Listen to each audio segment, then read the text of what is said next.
What's up, guys? mcstu here, and today we're going to talk about best in slot phaser consoles and where to get them, why to use them, and go over the ins and outs of what you should be looking for to put on your phaser build. Some of these consoles are going to be universal in the sense that they are going to be useful on other energy types. So there will be some consoles in here that aren't specific to phaser, but you would want to use them on basically any energy weapon build. We're going to look at the fleet consoles, tactical consoles, as well as the new Isomags, or I guess they're not new anymore. They've been in the game for a year or so, and talk about the differences in those as well, and how we want to kind of position.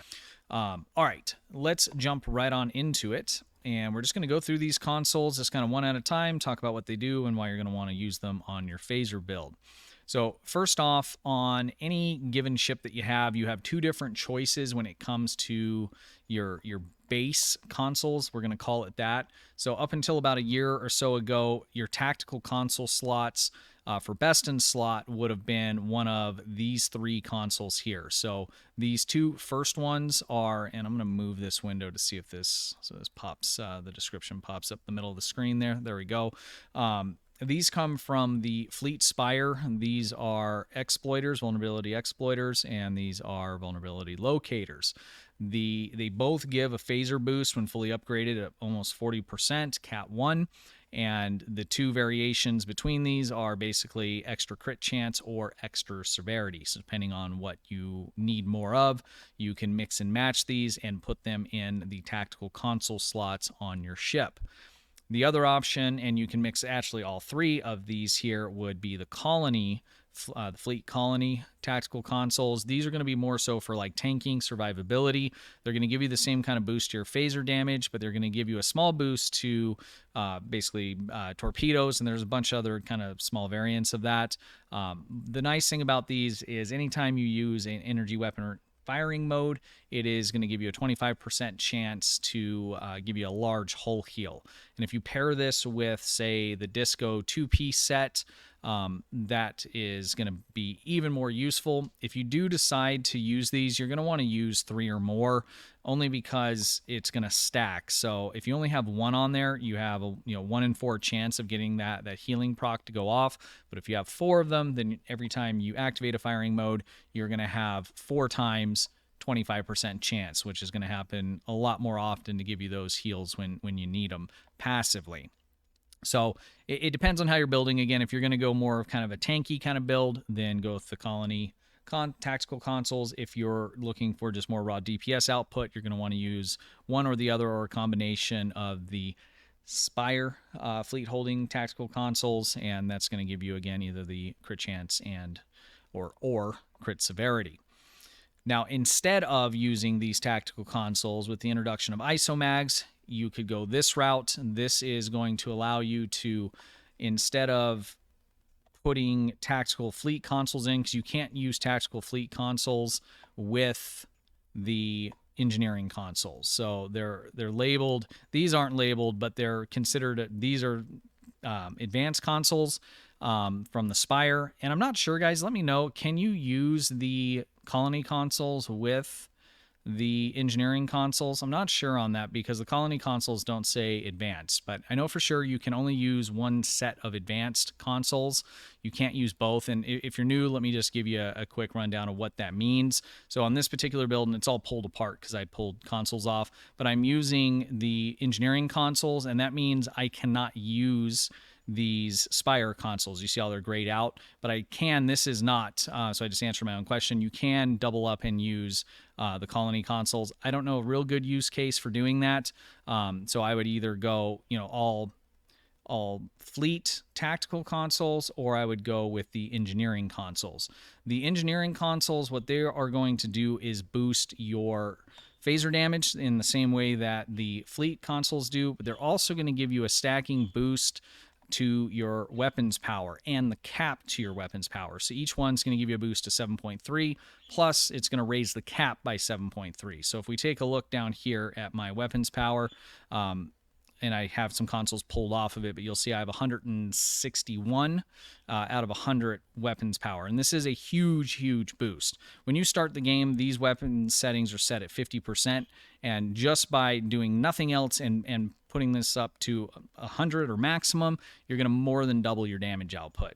So with the introduction of these consoles, that has made this sort of a build style viable to just max this out, and it works very, very well. In fact, most testing shows that if you can fit 4 or more on these with the right kind of build, if you get into 5 or 6 that you have available to you engineering slots, that they're outperforming boosting up your crit chance, crit severity from the fleet tactical consoles. So take that, for what it's worth. I think these are probably a little easier to get, although these have gotten a lot cheaper getting the engineering consoles. I wanted to get that out of the way because those are kind of the base things that you're going to do when you start the game is, you're going to pick, do I want to do fleet tactical consoles or do I want to do the engineering consoles?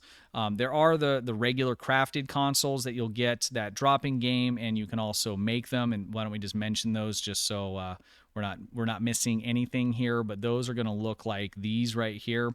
So we would pick phaser ones.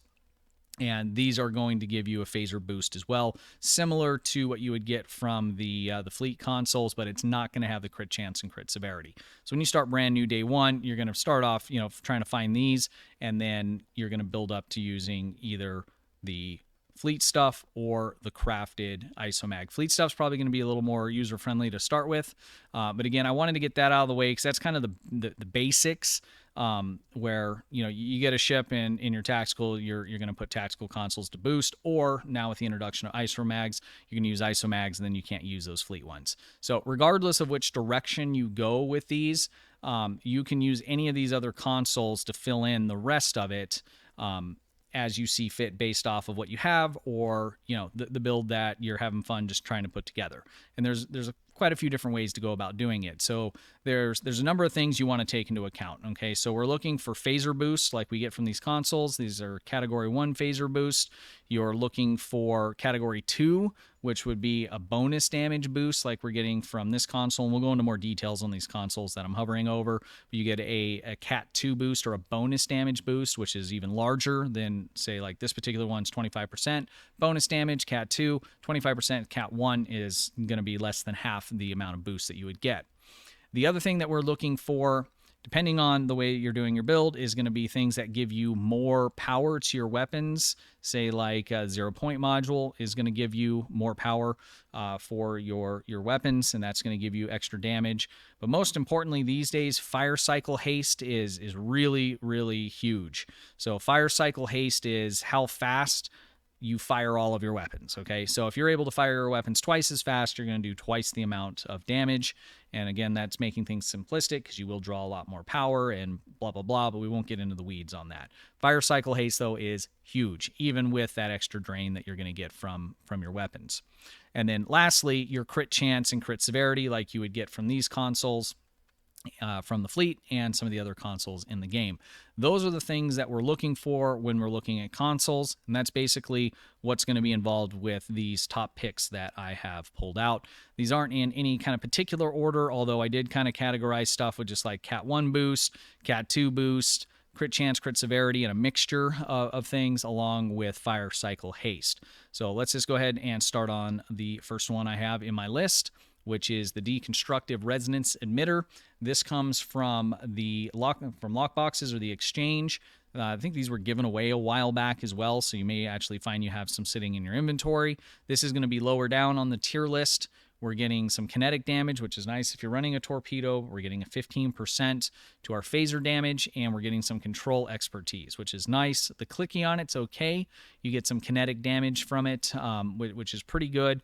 And we also get a little bit of a debuff or damage resistance rating debuff to the enemy. So it's an okay item if you have got it for free and have it and don't have anything else need to fill in a slot. This is a good option to put in or save up for. They're not super expensive on the exchange, and you could pick this up pretty early game and start filling in some of those slots. Next, we have the quantum phase converter. This comes from, I think it's Sunrise is the mission. And let me just stop for a moment. I'm going to kind of go through this stuff quick because I don't want this one to be a half hour. We're already at 10 minutes. Anything that I mentioned that you weren't clear on, or maybe I didn't mention exactly where it came from, or you want more info on, I'm going to put a link down in the description to the Stow Wiki website. Excellent resource. Just type in the name of the item there, and it'll tell you everything about it and where to get it. So I just want to point you in the right direction with these consoles. And again, this one is attempting to be a much shorter video. So check out the wiki page on any of these items to see if you have them or where to get them, and if you want more info on them. You could also join the Discord as well and ask those questions there. So this comes from Mission Sunrise. It is giving us a Cat 1 boost to our phaser damage of 26.3%. It's also giving us some Ox and Drain. Drain not really useful in game these days in the way that that the game works, but for a Cat 1 boost that you can put, this is a universal console, so you can put it in any slot. So if you're using Tactical, you can fit this in somewhere else. If you're using the Isomags, you can fit this in somewhere else as well. Very good console for early game. Next, we have the Ordnance Accelerator. This is a rep item that comes from the Gamma Rep. This is a really nice console because it has a lot of usability across a number of different builds. The main reason we have it here is for the 26.3% phaser damage boost, Cat 1. You could also use this on a Polaron build, and it's an excellent console for a torpedo mine build. So very good console to get. You can get it very easily from the rep system. Next, we have the Emulating Phaser Lance. This is one of those items where I would use it on any energy type build, only because the clicky on it just does so much damage, even if you're not boosting phaser. It also is an excellent console for proccing a trait called Universal Designs, which anytime you use a universal console, you get a boost to your critical chance and critical severity. It's one of the best traits in the game. And this particular console, it has 6 charges, and it recharges itself every 5 seconds. So you can boost up that trait very quickly because you can continually fire it, every few seconds or so, and it recharges very, very quick. So you can keep the universal design trait up basically at maximum stacks 100% of the time. Plus, every time you do trigger it, it does a lot of damage, especially on a phaser build because it does phaser damage, and the passive on it has a 15.8% Cat 1 phaser boost. So from a synergy standpoint on a phaser build, it's very, very good S-tier console, but is still very useful on pretty much any other energy type build, especially if you have universal designs. This comes off the Deimos, I believe, which is a lockbox ship. Next, let's just stick on, we'll go to, I have one out of order here. I'm going to pull this up here because it's kind of similar. This is also a lockbox item. You can buy it on the exchange, similar to this particular one. This is the the Approaching Agony, and this is giving us a boost to our phaser damage, 15%, Cat 1, and is giving us a 1.5 critical chance. It also, the clicky, you can activate it once every 2 minutes. It's going to do a decent amount of phaser damage. It shoots out kind of an agony ball, and every half second does a decent amount of phaser damage, and it stacks up, or the damage output it does goes up with more boost for phaser. So it obviously synergizes for phaser perfectly. You also have a 25% chance to disable, not huge, big deal, but that agony ball also does a 25 all damage resistance rating debuff to the enemy, which is very nice. So again, it's more of a lower tier item, but it's easy to get. You can grind out the in-game currency EC to pick this up fairly easily. They also gave some of these away, I believe, last year, quite a few of them. So if you played last year, you most likely have this item, and this is a good filler item to put in if you don't have some of these other consoles. Let's talk about some of the Cat 2 boosts that we can get here. So the Adaptive Emergency Systems, the passives on this aren't anything crazy. I mean, you get a little bit of hull cap, not huge. The clicky on it, though, is going to give us a plus 50 bonus all damage resistance rating, so help keep you alive. It doesn't heal you, but it reduces the amount of incoming damage, essentially. The nice thing about this is it gives you a 30% bonus all damage for 30 seconds. You can use this on any build. It'll boost anything that does damage in the game. And so great across the board. This comes off of one of the Odyssey variants you can buy individually, or if you've bought the 10th anniversary bundle, this console will come on the Odyssey class ship that comes on it, along with all the other consoles that come on all the variants. So it's the nice thing about the legendary ships. When there's ships in the game that have different variants with different consoles, like this particular one, you are going to get all of them when you pick up the legendary ship. That's how I got this particular one. Next is the DPRM. It's a very similar kind of console, but it gives us a 40% damage boost, and this is all damage for 20 seconds. So again, useful across the board on everything. It gives us a nice big chunk of damage resistance rating as well, and it is basically the best heal in the game. You can be about to die, taking damage, and click this, and 99% of the time you're going to regen and live very quickly with a 500% hull regen rate when you click this thing. So at 80% hull, you are going to get the Cat 2 40% bonus. I generally don't have too much trouble, dying, so I'm more of using this clicky as more of an offensive thing, but it's still nice to have there if you find yourself in a situation where you're about to die as well. So again, this isn't specific to Phaser. This is a good console that you can use across the board. Next, these next few items are going to be crit chance, crit severity consoles that are decent, and some of them are very good, and it'll kind of depend on which way you're building. If you're building with Isomags, you're going to probably want to go more phaser damage boost along with fire cycle haste, but if you're using the consoles from the Spire, then you want to keep stacking up that crit chance, crit severity. This is one of the easier consoles to get in the game. This is the 0-point module. It comes from the Romulan rep, and you can get it, I think, at the second tier of that. It's going to give us a boost to our weapons power, or all of our power settings, 2.4, which is decent. Wouldn't make a big difference with the Isomags because this isn't going to raise the cap, but it does add to the pool of kind of extra that you have. The big reason for this is at full upgrade, you're going to be at a 2.4% critical chance. So nice console early game to get from the reps. I'm going to kind of change the order on this a little bit so we have the rep items together. Next, we have the assimilated module. This is here for the 1.2 critical chance and the 12.1 critical severity. This is also giving us an extra 5 for our weapons power settings, which is very good. And the other useful part of this is going to be the control, depending on if you're running a gravity well. But if you're running, again, fleet consoles for your tactical, this is very nice because it's giving you extra crit chance, extra severity, and it's boosting up your weapons power, which is going to be important for that kind of a build where you're not using the Isomags where you've kind of maxed that out already. Next, I can never remember what ship this comes off of, but it comes off of one of the ships in the 10th anniversary. It's the weaponized helical torsion. And the clicky on it, or the activatable, is not real useful, but it gives you 15% Cat 1 phaser damage, which is pretty good, and it gives you a nice chunk of critical severity, 15% critical severity. So very, very nice, comes fully upgraded. If you have that 10th anniversary, this comes off of one of those ships, and I believe it was specific to the Legendary. I don't think that this was available on an individual C-Store ship. Okay, next we have the Tachyonetic Converter. This is a Lobby item, and this is here as well for its crit chance and crit severity. It's kind of a slightly better version of the assimilated module, giving us the 1.3 critical chance and 13.1 critical severity. We get some flight turn speed, which is nice, and some control on this.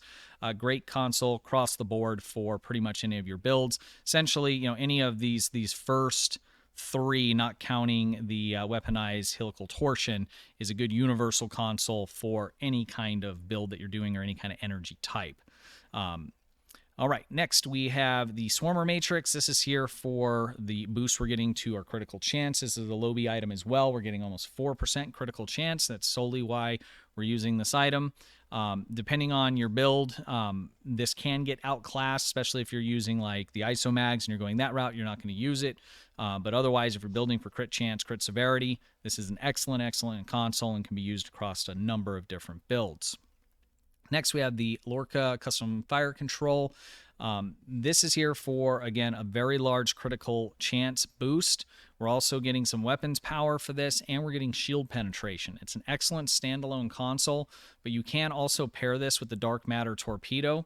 And when you do that, for the 2-piece set, you're going to get a stacking for 1 critical severity, for 20 seconds. That stacks up to 25%, and that's every time you get a crit hit. So you're going to stack that up pretty quick. You know, if you're running 30, 40% critical severity, or even less. I mean, basically, as long as you're getting a crit hit every 20 seconds, which is not hard to do, even if you have low crit chance, crit severity. It's just a matter of how fast you stack it up, but you'll be able to hold this up as long as you're in combat, basically getting critical hits. It's a huge boost to run with that torpedo, and it's a very good torpedo as well. The console's great by itself. Torpedo added to it makes it even better, and it's useful across basically all builds as well, not necessarily phaser specific. Lastly, on Alobi items here, and let's go back to the Lorca. That comes from the Discovery Rep. So this is a rep item and free to get. This is the last Alobi item that we have, which is the Binaural Infused Circuitry, and this has one of the biggest boosts that you can get to critical severity in the game at 26.2%.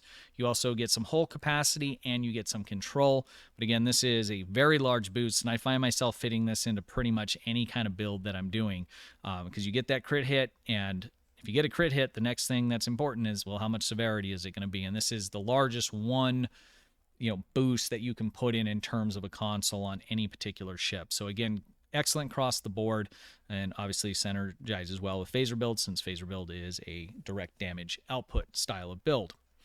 These last 5 consoles are going to be fire cycle haste consoles. So again, fire cycle haste, the faster your weapons are shooting, the faster you're doing damage. And just make the number simple. If you fire all your weapons and you get 10 damage, and I'm just making it simple, but you can fire them twice as fast, now you're getting 20 in the same amount of time. So boosting your fire cycle haste is massive. And that's true for cannons or if you're using beams. Either one, huge. Makes a big difference. It's important with torpedoes, but it's kind of a different kind of a thing. So what we have here to start with, this is going to come off the Narendra. This is a C-Store ship. This would probably be my lower tier pick. That ship does have a good trait for survivability. It's worth getting, and you get this console along with it. So it's a pretty decent, bang for buck. But there are certainly consoles that outclass this. If you're going to be someone that mains doing tanks, then the ship would be good to get because of that trait that comes with it, and you would then get this console. But essentially what you're going to be able to do is when you activate it, for 15 seconds, you're going to get an extra 33.3 fire cycle haste for all of your weapons. Next, this is going to be kind of a budget option of the Domino, and we'll kind of move the Domino over. So these are two kind of similar, but this particular one you can get from a dilithium ship that you can buy. It's the Temporal Destroyer. It's a tier 3. You can buy it from the vendor at the shipyard. It's 70-something thousand dilithium, and you can get a discount on that depending on if your fleet has the discount unlocked.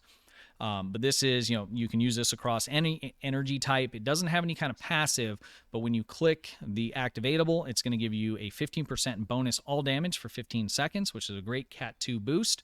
It's going to give you a 25% reduction of cooldowns for tactical bridge officer abilities, and it's going to give you a 20% fire cycle haste. So it's a very good console for that budget end. If you end up picking up this next console, it's basically what would replace it. This comes from I think it's the Bajoran Interceptor. It's a Lobi ship, and this is called the Domino. This has passives that also synergize very well with phaser, although the clicky on this, the activatable on this, is so good that I would use it on basically any kind of energy type. But for the passive, you're going to get a phaser boost to Cat 1 of 15%, some accuracy rating. The activatable on it is going to give you for 10 seconds 25% fire cycle haste, 25% bonus all damage, and 25% recharge for bridge officer abilities. It's also going to give you 100% recharge speed for torpedoes. So you could use this, it'd be a whole different kind of build, but you could use this on torpedo, whole different kind of subject there.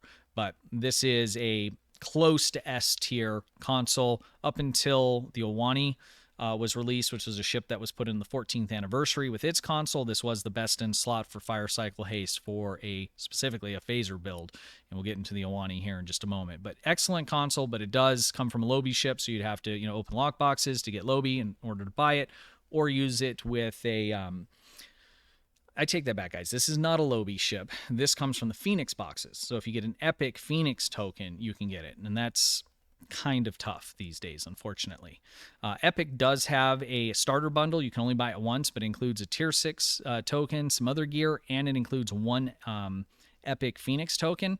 So if you have your account linked or you launch through Epic, you want to pick that up because it's only $35. I think it's $35. And I mean, a tier 6 ship by itself is normally $30. And so you're paying $5 more. You get the $30 ship and you get an Epic token that you can use to pick up some of these older event ships, some of which are very, very good and come with good gear. I have a creator code down in the description if you do decide to do that. That'll help me out and doesn't cost you anything. Next, we have the flagship tactical computer. This is here for the fire cycle haste that it gives. It's a 33% fire cycle haste for 15 seconds. It also gives you some turn rate and speed boost. And this is also a team ability. So when you click this, it doesn't just affect you, it'll affect everybody that's on your team. So if you're running a TFO, we use these in supports a lot of time. We're doing energy weapon support builds and things like that. But it's great even if you're just using it by yourself and you don't care what the rest of the team's doing. It will affect them, but you're going to get it as well. And it gives you a pretty decent boost to the fire cycling haste. Now, lastly, we're going to talk about the Awani console because this has really become the best in slot for basically any energy weapon build. It comes from a C-Store ship. Up until this came out, these last 3 consoles were basically your best, for fire cycle haste. When we take a look at the Awani console, passives on it are kind of whatever. You do get a boost to the auxiliary, and that is important for this because when you use this clicky or the activatable for 35 seconds, you're going to get in between 50% to 125% directed energy fire cycle haste. That is insane. So if you're running this console on a ship, you're going to want to have your auxiliary up at least at half or a little bit more. And unfortunately, the tooltip doesn't scale and tell you. But if you max it out, you're going to get 125% fire cycle haste. That is insane. I mean, that's more than all these other consoles combined. And if you were to combine that along with, 1 or 2 of these other ones, it just becomes insane. I mean, with the introduction of this console, I mean, it's really brought the damage ceiling on pretty much all your energy weapon builds way, way up. It's also a great support console because you can cast it on somebody else if you want to. And so it's something you need to be careful if you're running randoms and you don't want to cast it. You need to make sure you don't accidentally have a teammate targeted, because if you do have a teammate targeted and you click that activatable, it's going to give them the boost and not you. So just make sure. I mean, most of the time, you're auto targeting anyway the enemy, so it's not a big deal. But if for some reason you did have somebody else targeted, it would go on to them and not onto yourself. But by far, this console has become best in slot S tier for any energy weapon build of any kind of type. There's no specific boost here, so it doesn't make a big difference what kind of energy weapon build you're doing. But when you stack this on top of some of these others, it just becomes completely insane. And this comes off of a standard C-Store ship, and I like that because it made it very accessible for basically anybody to be able to get. All right, guys, I think that finishes it up. I am just under 30 minutes, and I re-recorded this already because my last one was at like 35 minutes. So I don't know how that happens, and I just get talking. But, the game's complicated. There's some people that get a little annoyed that some of these videos get longer, but, there's a lot to it. And I could just say, name all these consoles are good, get them, but how do you know which ones you want to pair with, what kind of, build or what other consoles? There's a lot of nuance to it, and it's important to, go into some detail on this stuff so that you understand why you're doing what you're doing and why it works so you can use it appropriately. So, that's my top picks, guys, for phaser damage build. This is, all of these consoles are not specific to cannon or to beams. You can use these on all of them. In fact, if you took, my best cannon scatter volley build and I just put beam arrays on it and I changed the fire, mode from a cannon one to a beam one, it would work perfect. So that's kind of a nice thing. It's easy to kind of switch around. You don't need a whole bunch of different gear for that, just a different set of weapons and a different bridge officer ability to activate your main firing mode. So these are very good consoles. They're best in the game, basically. You can get all the way from the budget up to the top tier.